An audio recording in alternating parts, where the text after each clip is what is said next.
জাহাঙ্গীরনগর বিশ্ববিদ্যালয়ের প্রায় 8,000 শিক্ষার্থী তাদের গণতান্ত্রিক অধিকার, তাদের ভোট প্রয়োগ করেছে।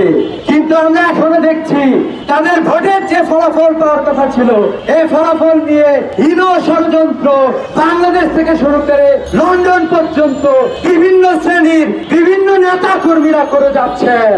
আমরা তাদেরকে বলতে চাই, আপনারা জুলাই থেকে শিক্ষা গ্রহণ করুন। জাহাঙ্গীরনগর বিশ্ববিদ্যালয় সেই বিশ্ববিদ্যালয় যে বিশ্ববিদ্যালয় আওয়ামী লীগের ভিত কাঁপিয়ে দিয়েছিল, যে বিশ্ববিদ্যালয়ের শিক্ষার্থীরা বাংলাদেশের অসংখ্য শিক্ষার্থীকে উদ্বুদ্ধ করে রাজপথে নামিয়েছিল এবং বাংলাদেশ থেকে আওয়ামী লীগ নামক অপশক্তিকে বিতাড়িত করেছিল।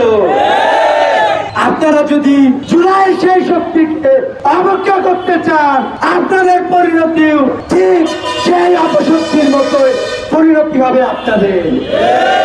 আমরা আপনাদেরকে বলতে চাই, বিশ্ববিদ্যালয়ের শিক্ষার্থীরা যেই গণতান্ত্রিক উপায়ে তাদের মতামত দিয়েছে, সেই গণতান্ত্রিক পদ্ধতিতে আপনারা শিক্ষার্থীদের উপর আস্থা রাখেন।